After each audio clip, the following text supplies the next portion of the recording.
Good morning, praise the Lord. Blessing for nation ministry Gujarat से मैं आपका भाई सैम क्रिश्चियन परमेश्वर ने दिए हुए आज के इस नए सुंदर दिन पर आप सबको प्रभु यीशु के नाम से जय मसीह की। आज हम पवित्र शास्त्र बाइबल में से प्रभु के इस वचन पर अध्ययन करेंगे। रोमियो की पत्री उसका 3 अध्याय और उसकी 24वीं आयत। वहां पर प्रभु के वचन में लिखा है, परंतु उसके अनुग्रह से उस छुटकारे के द्वारा जो मसीह यीशु में है संत में धर्मी ठहराए जाते हैं। मसीह यीशु में मेरे प्रिय भाई और बहन, बाइबल में तो ऐसा लिखा है कि धर्मी कोई भी नहीं है, क्योंकि सब ने पाप किया है और सब परमेश्वर की महिमा से रहित है। इस संसार के अंदर जब पाप ने लोगों के जीवन के अंदर कार्य करना शुरू किया, तब वो पाप उस बात को प्रकट कर रहा था कि मनुष्य इस पाप के कारण नाश में जाएगा।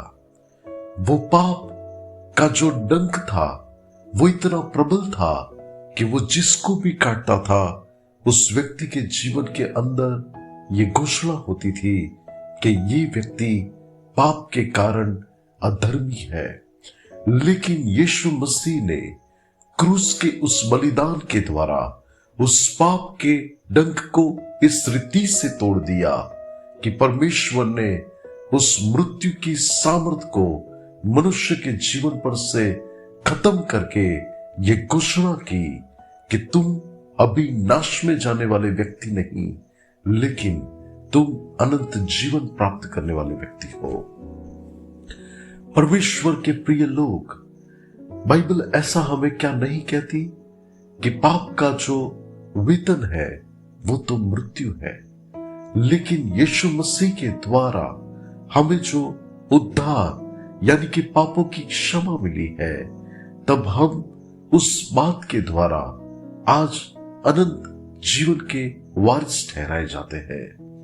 बाइबल में आप देखो तो एक मनुष्य जो अपने पाप के कारण क्रूस पर टिंगा हुआ था, जो यीशु मसीह के बगल में था, एक चोर अपने गलत कामों की वजह से वहां पर क्रूस पर जड़ा हुआ है, और उस व्यक्ति को एहसास होता है कि मैं तो मेरे अधर्म के कारण यहां पर यह शिक्षा को भुगत रहा हूं, लेकिन इसने तो कुछ गलत नहीं किया।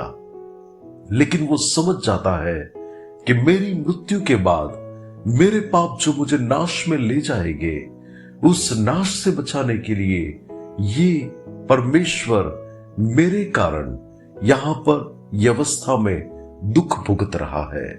और उस व्यक्ति ने बड़े ही पश्चाताप के साथ, उस मरते हुए चोर ने, जो पापी चोर था, उसने पश्चाताप करके यीशु को कहा कि प्रभु, जब तू अपने राज्य में जाए मुझे स्मरण करना। और उसी घड़ी उसे कहा गया कि तू आज ही मेरे साथ स्वर्ग लोक में होगा। कितनी अद्भुत बात कि एक पापी जो नाश में जा रहा था, वो व्यक्ति जो अधर्मी था, उसे यीशु मसीह के द्वारा धर्मी ठहराया गया और उसे स्वर्ग लोक में जाने के लिए कहा गया। आज मेरे और आपके जीवन के अंदर कई बार हम लोग अपने आप को इतना तुच्छ और पापी गिनते हैं। हम हमारे जो पुराने जीवन के जो काम है उसे याद करते हुए हम अपने आप को दुखित करते हैं। शत्रु शैतान भी कई बार हमारे ऊपर दोष लगाता रहता है कि तुमने तो ये गलत काम किए थे, तुम्हारे जीवन में ये गलत बात थी।